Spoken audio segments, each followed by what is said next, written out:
최근 들어 황혼 이혼이 크게 늘어나면서 새로운 풍속도를 연출하고 있습니다. 길어진 수명, 또 많아진 여가 시간을 보다 자유롭게 보내겠다는 사람들이 늘고 있는데 그 속사정을 한혜원 기자가 전합니다.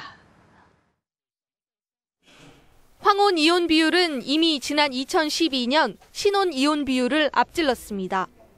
20년 이상 같이 살다 헤어진 황혼 이혼은 2007년 전체 이혼 건수의 20%를 넘어섰고 2년 전에는 처음으로 신혼 이혼 비율을 추월했습니다.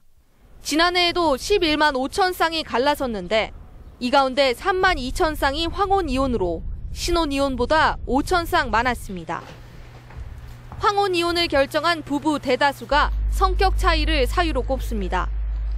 대부분 자녀 양육을 마친 시기, 갈등을 더 참고 사느니 헤어지겠다고 결정한 겁니다. 평균 수명이 훨씬 더 많이 늘어났다라고 하는 거, 그렇기 때문에 앞으로 살 날이 훨씬 더 많아졌다라는 거를 누구나 다 인식을 하게 되는 거죠. 그 경제력을 가지고 있는 연령층의 어르신들이 자기의 소비 생활을 하면서 자기의 인생을 찾겠다라고 하는 그러한 사회적인 문화. 황혼 이혼에 대한 시민들의 인식도 달라졌습니다. 한 중장년층 전문 매체가 올해 초에 발표한 설문조사에서 5, 60대 시민 10명 가운데 7명은 황혼 이혼에 공감한다고 답했습니다. 부모님이 떠나가신다면 좀 아쉬운 것 같지만 그래도 부모님이 행복하신다면 충분히 이해하고 박수 쳐줄 수 있는 문제라고 생각합니다. 가족의 얽매이기보다 자신의 삶을 즐기겠다는 인식 변화가 새로운 사회 현상으로 나타나고 있습니다. 뉴스와이 한혜원입니다.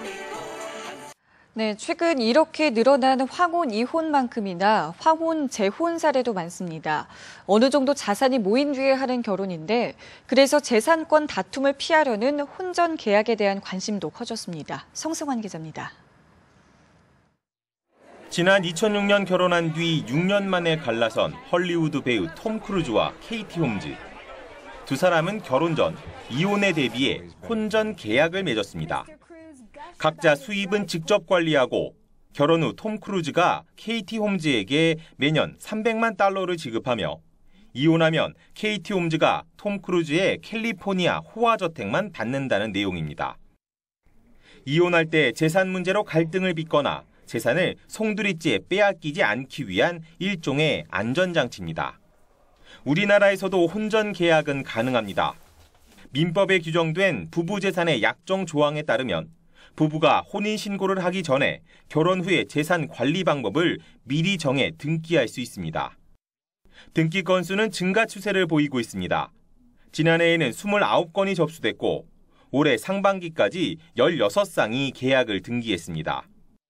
특히 황혼 재혼이 늘면서 복잡해질 수 있는 상속 문제 등을 고려해 혼전 계약을 하는 경우가 많습니다. 혼전 계약을 통해서 자기의 재산도 물론 공동 재산으로부터 분리시킬 수 있는 효과도 있지만 서로의 가치관이 다른 부분을 그 사전에 이해를 하고 간다는 거죠. 사후에 있을 수 있는 분쟁 가능성을 조금이라도 줄일 수 있다. 하지만 아직은 혼전 계약이 가능한 범위와 계약이 효력을 내는 데 필요한 구체적인 절차가 명시되지 않아 법령의 보완이 필요하다는 지적도 나옵니다. 뉴스와이 성서환입니다.